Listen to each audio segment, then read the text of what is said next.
Good morning, every student.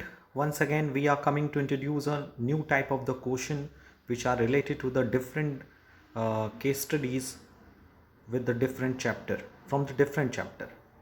In this video, firstly, we revised all the questions which are discussed in the last video, and thereafter we will discuss the new question from this exercise, that is in case studies, value based and multidisciplinary questions. As you know very well, in this session we discussed the few of the important case study which already asked by the CBSE in their examination for the academic year 2010 to 2020, 2019. As you know very well, आपके examination मई में scheduled हुए हैं. That's why you know very well we do not have a sufficient time for preparing all the things. So I request to all the students kindly focus on the last year paper, last 10-year paper especially. So in the last few days we discuss the few of the important questions जो already हमारे CBSE के examination में आ चुके हैं. So without creating delay, let's we move to the some of the important questions related to this exercise. Okay. Manager of the company is overburdened with the routine work and is unable to concentrate on the core issues of the company. To overcome this problem, he entrusted some of his responsibilities and authorities to his immediate subordinate to share some of his routine work. एक manager है company का जो अपने काम को लेके बहुत ही overburden है और रूटीन वर्क, वो जो बिजनेस की जो रूटीन वर्क है उस पर वो कॉन्सेंट्रेट नहीं कर पा रहा है. सो इस प्रॉब्लम को उसने दूर करने के लिए क्या किया, अपनी कुछ रिस्पॉन्सिबिलिटीज़ और अथॉरिटीज़ अपने इमीडिएट सबॉर्डिनेट को शेयर कर दी ताकि वो अपने रूटीन वर्क को और अच्छे से कर सकें. And the question is which process is use by the manager and it is an extension to one of the which principle of management and name the principle. So you can see that the first question is which process is used by the manager. The answer is delegation of authority. You know very well, delegation of authority is a process by which the one person delegate his authority and responsibility to his immediate subordinate, and it is an extension of to one of the principle of management. It is a very popular principle, that is in division of work. You know very well, जब काम बहुत ही बड़ा होता है, बहुत ही लेंदी होता है, तो हम उस काम को और इजी से परफॉर्म करने उस काम को डिवाइड कर देते हैं. So it is called division of work. And the next question is question number 7, and it is a very popular question. The court passed an order to ban polythene bags. Court ने order pass किया कि polythene bag ban होंगे. These bags are creating many environmental problem which affect the life of the people in general. और court ने order किया कि polythene bag ban होनी चाहिए क्योंकि ये बैग्स जो हैं वो इन्वायरमेंटल प्रॉब्लम्स क्रिएट करेंगे और ये बिजनेस जो पीपल्स वर्क कर रहे हैं लाइफ, उनकी लाइफ को इफेक्ट करेगा. Society in general is more concern about the quality of life. Society अगर हम जनरल फॉर्म में देखें तो उनकी लाइफ की जो क्वालिटी है और इम्प्रूव होनी चाहिए. क्वेश्चन क्या है?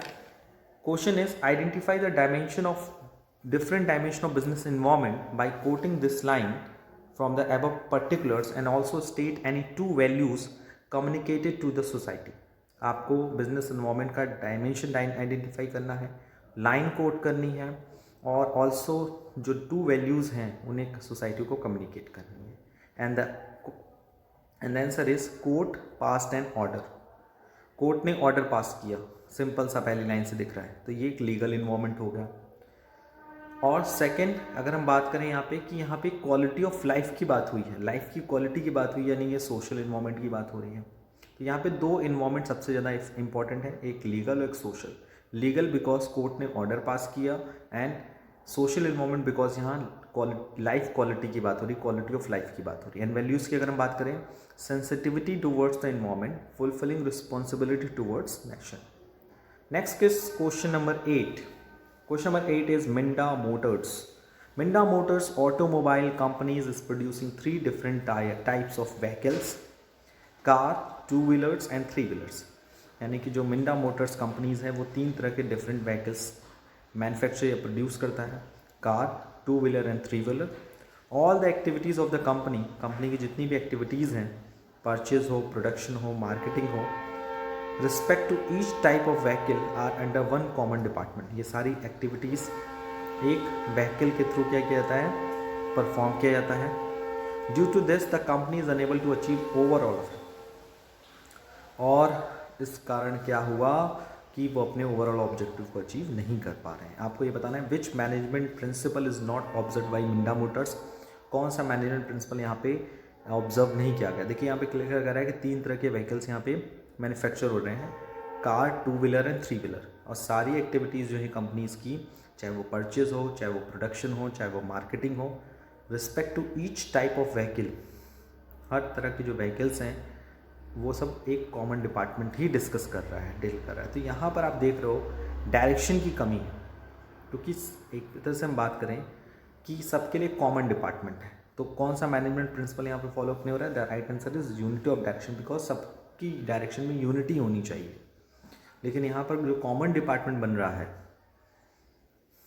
वहाँ पर ड्यू टू दिस कंपनी पूरे ओवरऑल ऑब्जेक्टिव को नहीं पहुँच पाएगी, क्योंकि अगर हम काम को बांटेंगे नहीं तो सबको अपने अपने ऑब्जेक्टिव नहीं पता होंगे, सबके अपने अपने डायरेक्शन, तो सब कंफ्यूज हो रहे हैं कि हम क्या करें। तो इसलिए यहाँ पे डिविजनल स्ट्रक्चर होना चाहिए, क्योंकि यहाँ पे कंपनी को कंपनी ने क्या किया है, चाहे परचेज हो, चाहे प्रोडक्शन हो, चाहे मार्केटिंग है, सबका एक ही डिपार्टमेंट है। तो अब आप खुद ही सोचो, तो यहाँ डायरेक्शन की कमी है और यहाँ फंक्शनल स्ट्रक्चर बना हुआ है, जबकि यहाँ होना चाहिए divisional structure. The next is question number 9। Question number 9 says that management of Parko limited emphasis only on economic objective. Management जो है पार्को लिमिटेड का, वो सिर्फ इकोनॉमिक ऑब्जेक्टिव पे ही ज़्यादा फोकस करता है। ये क्वेश्चन 2014 सैम्पल पेपर में आया हुआ है।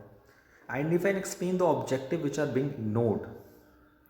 आपको बताना है कि यहाँ पर कौन सी ऑब्जेक्टिव जो है वो इग्नोर किए जा रहे हैं, और कोई 2 वैल्यू बतानी है which are communicated to the society while fulfilling these objective. So you can see that the 2 other objective which Parco has ignored, economic objective के अलावा कंपनी के कौन कौन से ऑब्जेक्टिव है, social and personal. Economic objective हम लोग बोलते हैं ऑर्गेनाइजेशनल ऑब्जेक्टिव, जैसे हम बोलते हैं survival, profit and growth. But यहाँ पे कंपनी इकोनॉमिक ऑब्जेक्टिव को फोकस ना करके सिर्फ किस ऑब्जेक्टिव को फोकस करिए, social and personal. So what is social objective? It involves the creation of benefit for society. As a part of society, every organization, whether it is a business or non-business, has a social obligation to fulfill. This refers to consistently creating economic value for various constituents of society. And the number 2 is personal objective. Organizations are made up of people who have a different personality, backgrounds, experience and objective. Organisation कई सारे objective से बनता है, सो उनके अपनी अपनी different personality, different background, different experience होते हैं।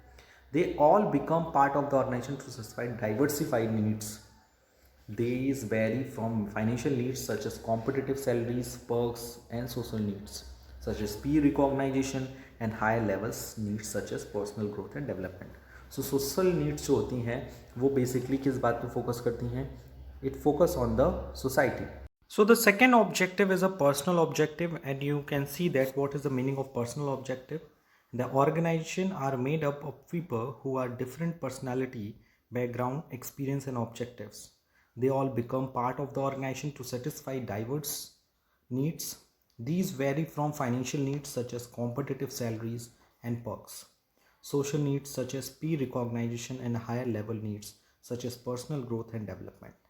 And the values by which this quotient the communicated while performing these objectives, that is a concern for environmental protection, as an obligation to the society, to the business organization would adapt to using environment friendly method of production, as well as the providing employment opportunities to disadvantaged section of the societies, treating all employees fairly by providing them opportunity for personal growth, offering fair wages, and these are the solution of the question number 9. Next we move to the question number 10, and the question number 10 is Skype Limited follow the policy of paying less salary to women worker. Skype Limited follow the policy of paying less salary to women workers as compared to men workers, even if they do some work This has caused a lot of problem for the companies as Women Empowerment Cell has asked all the women of that area to stop buying goods produced by Skype Limited. The first question is identify the objective of management violated in this case. Which dimension of business environment is being indicated in this given case, and also identify the principle of management not followed. So you can see that Skype Limited ने एक policy follow की कि वो कम से कम salary देगी women worker को man worker के comparison में, चाहे वो सेम वर्क करें या different. This has caused a lots of problem for the company, जिससे जो कंपनी के लिए बहुत बड़ी प्रॉब्लम हो गई. Women empowerment cell has asked all the women, और वुमेन एम्पावरमेंट सेल ने कहा सारी वुमेन को कि आप इस कंपनी की कोई भी प्रोडक्ट को मत खरीदो. अब आप खुद देखो कि यहाँ पर हम सोशल इक्वलिटी की बात करते हैं, प्रिंसिपल ऑफ इक्विटी की बात करते हैं, जेंडर इक्वलिटी की बात करते हैं. वहाँ पर प्रिंसिपल ऑफ मैनेजमेंट का जो सबसे इंपॉर्टेंट प्रिंसिपल है दैट इज़ इक्विटी, वो वायलेट हो गया. और यहाँ पर हमने सोशल ऑब्जेक्टिव को अचीव नहीं किया. और ये बिजनेस इन्वायरमेंट का कौन सा डायमेंशन है? Social environment. So question number 10 जो है वो पूरी तरह से सोशल इश्यूज पे बेसिस है, जेंडर डिस्क्रिमिनेशन पे बेसिस है. तो फर्स्ट क्वेश्चन की ऑब्जेक्टिव ऑफ मैनेजमेंट कौन सा वायलेटेड हुआ? Social objective. Which dimension of business environment is being indicated in the given case?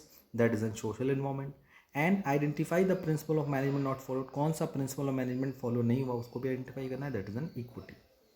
Now we are moving to the 11th question. 11th question is Nishant, the director of garments company, is planning to manufacture bags for the utilization of waste material from one of his garment units. Nishant जो कि garment company का director है, उसने planning किया कि वो manufacture करेगा bags. किससे बैग बनाएगा? जो वेस्ट मटेरियल होते हैं गारमेंट्स यूनिट्स के, उनसे. He has decided to manufacturing unit will be set up in rural area of Orissa. और उसने डिसाइड किया कि जो मैन्युफैक्चरिंग यूनिट है वो सेटअप करेगा कहाँ? उड़ीसा में.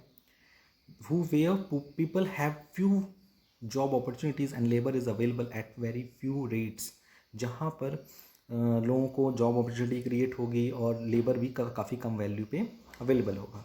ही has also thought of giving equal opportunity to man and women. और उसने ये भी सोचा कि वो मैन वर्कर हो चाहे वुमेन वर्कर हो, दोनों को इक्वल अपॉर्चुनिटी प्रोवाइड करेगा. For this, he wants 4 different heads for sales, accounts, purchase, production. He gives an advertisement and shortlists 10 candidates per post after conducting different selection tests. Identify the state. Question ध्यान समझिएगा. Identify in a state. Next 3 steps for choosing the best candidate of the candidates. And number B, also identify 2 values by which Nishant wants to communicate to society by setting up this manufacturing unit. And this question is also asked in the CBSE till 2012-13. So in this question you can see that the first question is identify and state the next 3 steps for choosing the best candidate out of the candidate shortlisted. यानी आपको ये बताना है कि कौन से next 3 steps हम basically perform करते हैं ताकि हम बेस्ट कैंडिडेट को शॉर्टलिस्ट कर सकें.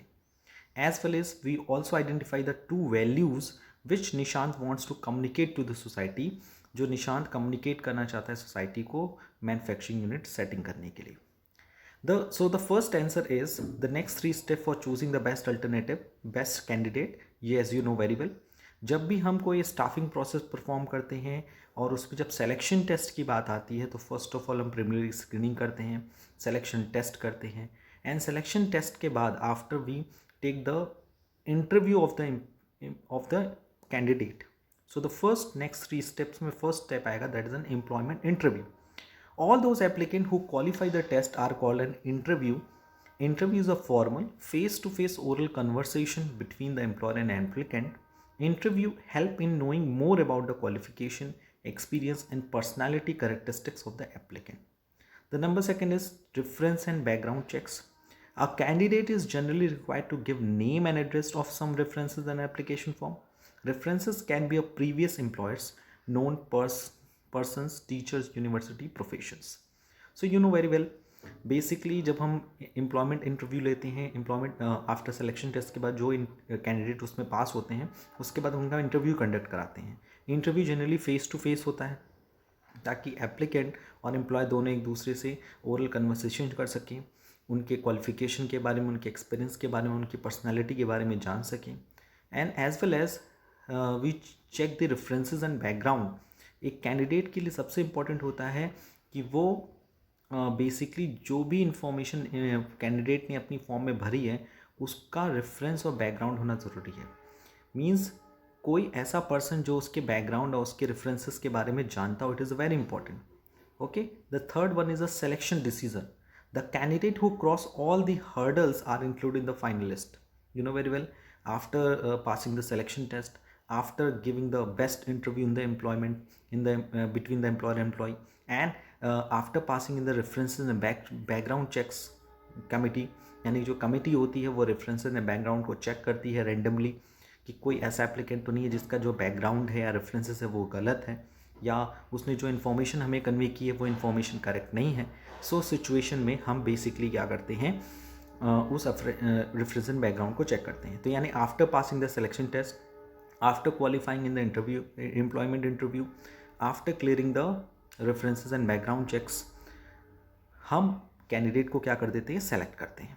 But before making the final decision about selection, the views and opinion of the concern manager, यानी किसी भी एम्प्लॉई को, किसी भी कैंडिडेट को एम्प्लॉय बनाने से पहले वो जिस डिपार्टमेंट में वर्क करेगा उस डिपार्टमेंट में उसके बारे में ओपिनियन और व्यूज़ लिया जाता है।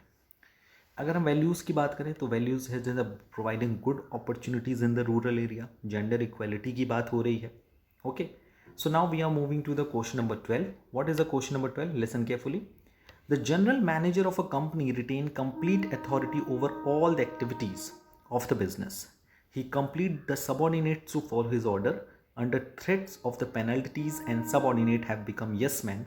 Moreover, the general manager is always engaged in day-to-day operational activity and is unable to concentrate on core issues of the company. One of his friend suggested him to entrust some of his responsibility and authority to his immediate subordinate to share some of his routine work. The question is, किसी भी company का जो general manager है वो अपनी authority को retain करता है सारे बिजनेसेस पे।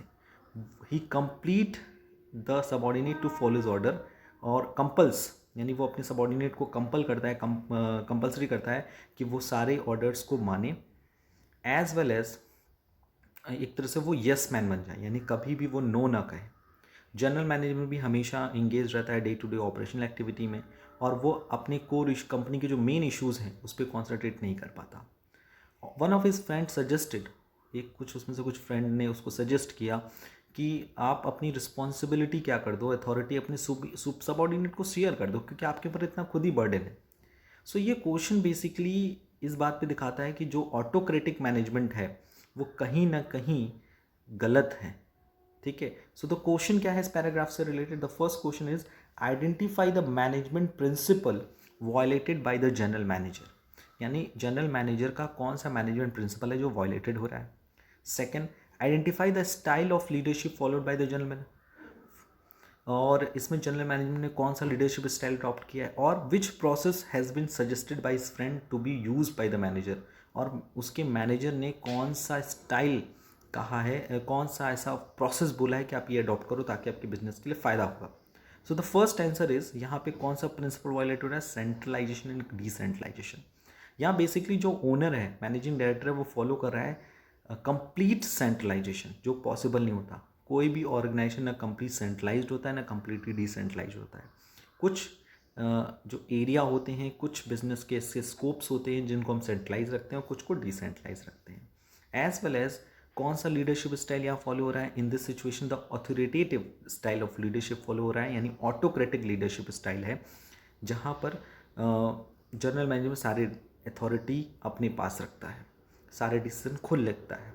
और कौन सा यहाँ पर फ्रेंड ने उसको सजेस्ट किया कि आप ये कर लो, तो फ्रेंड ने उसको सजेस्ट किया कि आप अपनी अथॉरिटी अपने इमीडिएट सबऑर्डिनेट को शेयर करो। So it is an example of delegation of authority.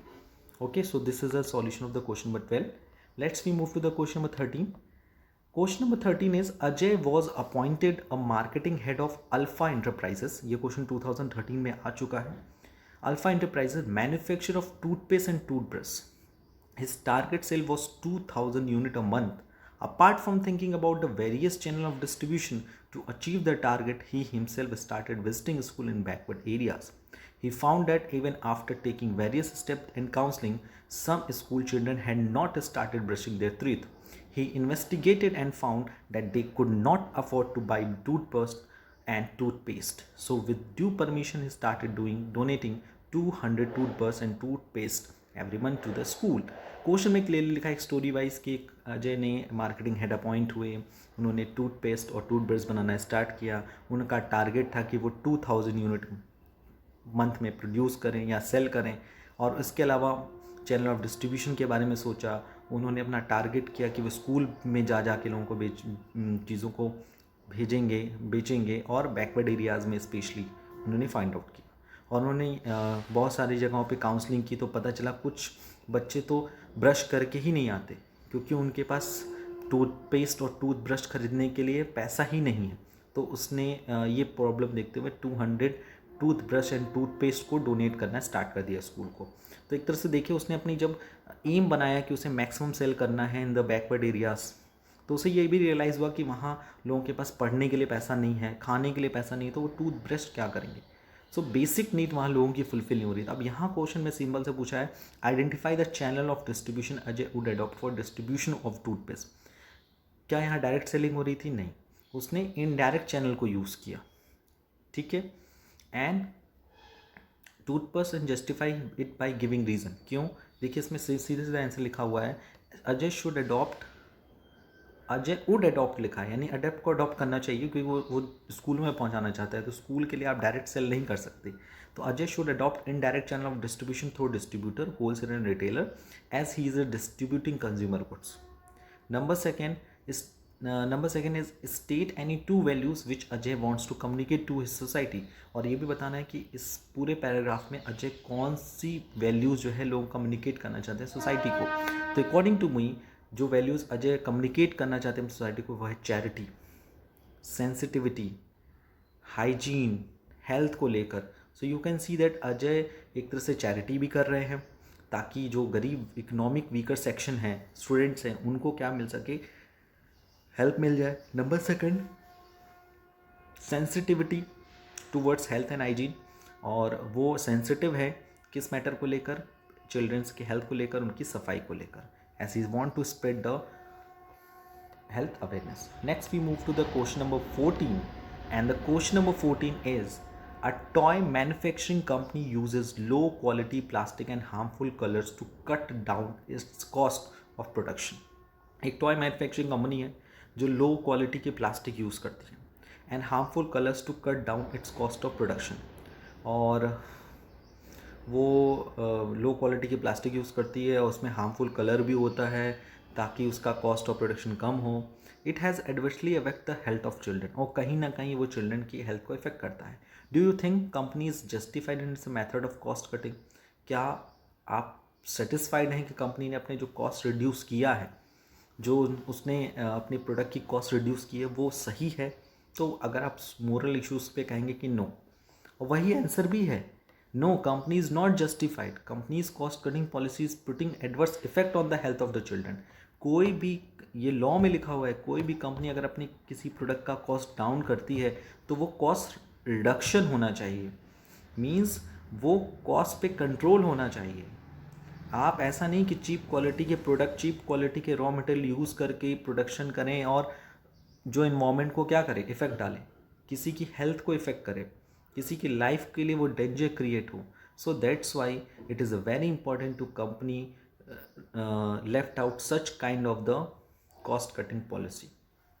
Now ये सब कुछ कॉमन सेंस क्वेश्चंस होते हैं. Now we are moving to the question number 15, and the question number 15 is, the sales manager assign a target of selling 40 vacuum clean in a month.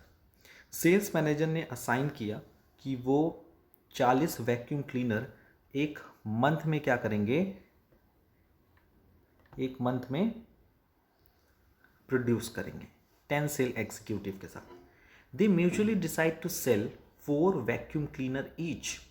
उन्होंने mutually decide किया कि हर जो salesman है वो 4 vacuum cleaner बेचेगा। देखिए ध्यान समझिएगा, एक सेल्स मैनेजर ने असाइन किया कि वो एक महीने में 40 वैक्यूम क्लीनर सेल करेंगे, और वो पूरा जो ग्रुप है उसमें 10 सेल्स एग्जीक्यूटिव है। तो उन्होंने ये भी डिसाइड किया कि हर सेल्स एग्जीक्यूटिव 4 वैक्यूम क्लीनर हर महीने सेल करेगा। However after selling 1 vacuum cleaner, Shyam, one of the sales executive met with an accident. यानी एक वैक्यूम क्लीनर बेचने के बाद किसने बेचा? श्याम जो था एक सेल्समैन, उसने एक वैक्यूम क्लीनर बेच दिया, उसके बाद उसके एक्सीडेंट हो गया। यानी अभी भी उसको अपने जो कोटे का 9 बेचना था, सॉरी 3 बेचना था अपना जो उसका क्योंकि टोटल उसे मंथ में कितना सेल करना था 4, उसने एक बेच दिया, 3 बचा हुआ है।